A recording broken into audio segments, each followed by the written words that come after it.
무엇과도 주님을 바꾸지 않으리. 다른 어떤 은혜 구하지 않으리. 오직 주님만이 내 삶의 도움이시니 주의 얼굴 보기 원합니다. 우리 다시 한번 고백합시다. 나 무엇과도 주님을 바꾸지 않으리. 다른 어떤 은혜 구하지 않으리. 오직 주님만이 내 삶의 도움이시니 주의 얼굴 보기 원합니다. 주님 사랑해요. 주님 사랑해요.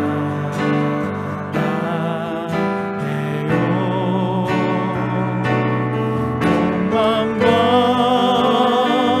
정성 다해 하나님의 신실한 친구 되기 원합니다. 우리 다시 한번 고백할까요? 나 무엇과도 주님을 바꾸지 않으리. 다른 어떤 은혜 구하지 않으리. 오직 주님만이 내 삶의 도움이시니 주의 얼굴 보기 원합니다. 주님 사랑해요. 주님 사랑해요.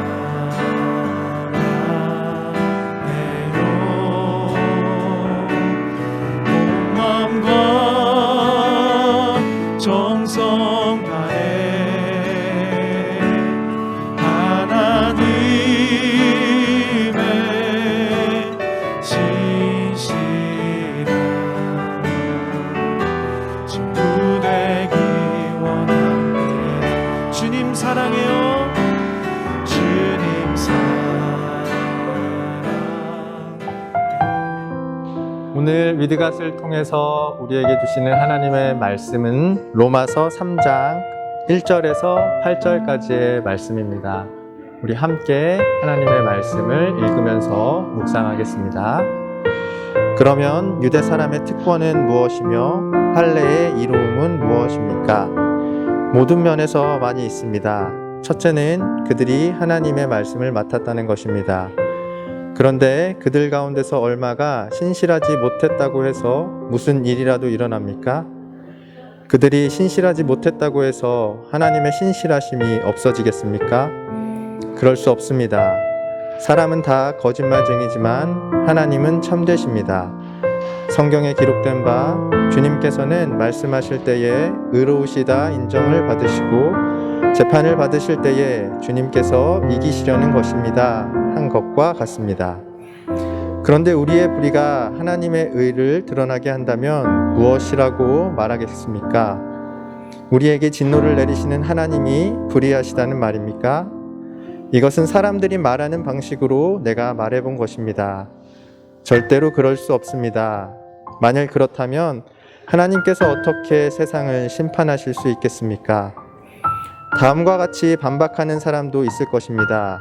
나의 거짓됨 때문에 하나님의 참되심이 더욱 분명하게 드러나서 하나님께 영광이 돌아간다면 왜 나도 역시 여전히 죄인으로 판정을 받습니까? 더욱이 좋은 일이 생기게 하기 위하여 악한 일을 하자 하고 말할 수 있겠습니까?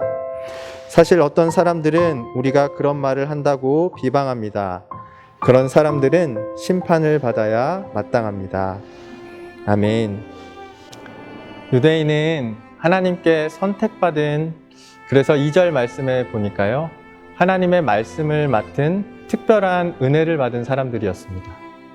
하지만 그들은 그 은혜를 쏟아버리고 특권의식에 빠져서 오히려 하나님께 불순종하는 자리에 머물러 왔습니다. 그래서 바울은요, 오늘 본문 직전 본문에서 이것들을 지적하면서 유대인들의 현 상태는 이방인들과 전혀 다를 것이 없다고까지 신랄하게 비난을 했던 것입니다. 이에 대해서 유대인들은 반론을 제기합니다. 그러면서 던지는 질문들에는 그들의 믿음의 현 상태가 고스란히 담겨 있습니다. 먼저 3절부터 4절까지 보면 유대인들의 불신앙의 결과로 이스라엘에 대한 하나님의 약속이 파기된 것 같이 보일 때에 그렇다면 그것은 하나님의 신실하심까지도 깨어지는 것 아니냐라는 유대인들이 반문을 던집니다. 여기에 대해서 바울이 이렇게 대답하죠. 그것은 오해라고 말을 합니다. 하나님은 절대적으로 신실하신 분이시라는 겁니다. 그것은 결코 깨어지지 않고 하나님만이 참이시고 항상 의로우시다라고 바울은 답변을 합니다. 유대인들의 오해에 대해서 바울이 정확하게 답변을 해주는 것이죠. 유대인들은 다시 이어서 5절부터 8절까지 이러한 반문을 던집니다. 사람의 불신앙과 그 행동이 결과적으로 하나님께 도움이 된다면 그 사람의 불신앙은 용서를 받아야 하는 것 아니냐. 하나님께 영광이 된다라고 한다면 사람이 더 잘못을 해도 괜찮은 것 아니냐라는 이러한 도덕 폐기론적인 주장을 하기 시작합니다. 여기에 대해서 바울은 이렇게 일침을 가하죠. 인간의 잘못을 억지로 합리화하는 것이라고 말을 합니다.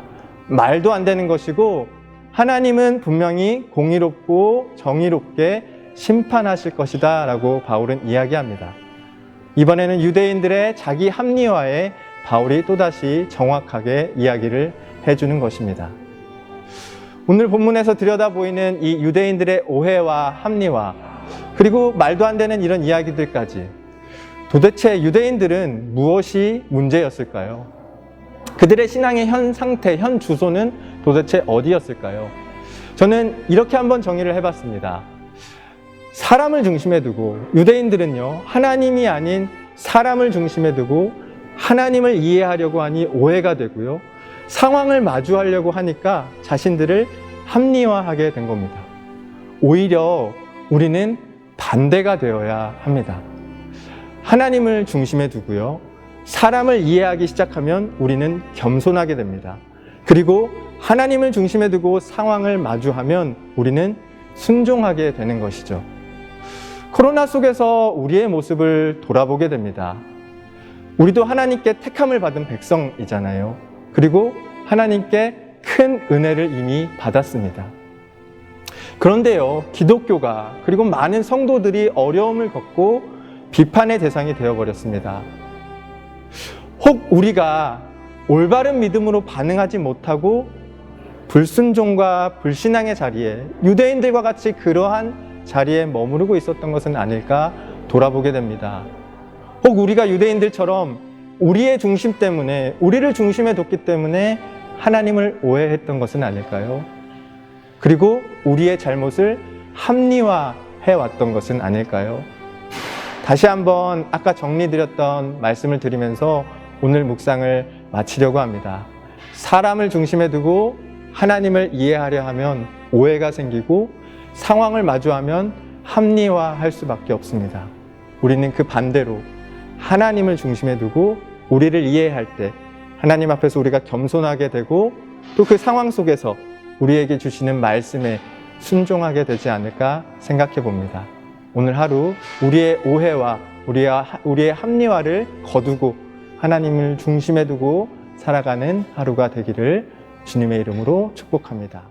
네, 목사님 오늘 다소 어려운 본문이었는데요. 저도 준비하면서 좀 버거웠던 그런 본문이었는데 어쨌든 오늘 말씀을 통해서 어떤 느낌을 받으셨는지. 저는 오늘 말씀 들으면서 하나님의 신실하심이라는 것이 가장 가슴에 와닿았어요. 어쩌면 내가 내 답을 정해놓고 하나님 앞에 구하지 않았나 생각이 들고요. 어떻게 보면 하나님은 계속 신실하게 나를 지켜주시는데 계속 나에게 좋은 길을 열어주시는데 내가 자꾸 답을 정해놓고 하나님 앞에 구하는구나. 그래서 이제는 어떻게 보면 내 답보다는 주여 주의 뜻대로 되기를 원합니다라는 기도를 더 많이 해야겠다는 생각이 많이 들었습니다. 그것이 깨우쳐졌던 시간이었습니다. 저도 비슷했던 것 같아요. 제가 말씀 중에도 나눴지만 중심이라고 하는 게 참 저는 마음에 많이 와닿았어요. 우리는 우리를 중심에 두려고 하니까 하나님에 대해서, 나에 맞춰서 하나님에 대해서 생각하니 당연히 오해가 될 수밖에 없고, 나를 중심에 두고 상황을 맞추려고 하니까 합리화할 수밖에 없는데, 그 중심을 하나님께로 두고 우리가 하나님 말씀 앞에서 정말 그 하나님 중심 가운데 우리가 아무것도 아닌 존재임을, 그리고 말씀 앞에서 우리가 순종할 수밖에 없는 존재임을 돌아보면 이렇게 생각을 해봤습니다. 오늘 적용점을 한 가지 좀 드리고 싶어요. 목사님 말씀과 그다음 제가 느꼈던 것을 돌아보면서 기도하실 때 여러분 잠깐이라도 기도하실 때 우리가 이렇게 기도했으면 좋겠어요. 주여 내 생각을 잠시 내려놓게 하시고 주님의 뜻대로 되게 하옵소서. 그러고 내가 기도했던 것을 다시 한번 적어보면서 그것이 하나님의 뜻에 맞는지 다시 한번 구하는 우리의 시간이 됐으면 좋겠습니다. 제가 그럼 기도하고 예. 마무리하겠습니다. 하나님, 오늘도 말씀 주심에 감사합니다. 하나님, 오늘 바울의 이야기를 통해서 우리가 하나님을 오해하고 또 우리 스스로를 합리화하는 그런 잘못을 범하고 있었다면 우리 스스로를 하나님 앞에 다시금 진실하고 거룩하게 세워가는 하루가 되도록 인도해 주옵소서. 주님의 말씀 앞에 겸손하고 순종으로 반응하는 오늘 하루가 되게 하여 주옵소서.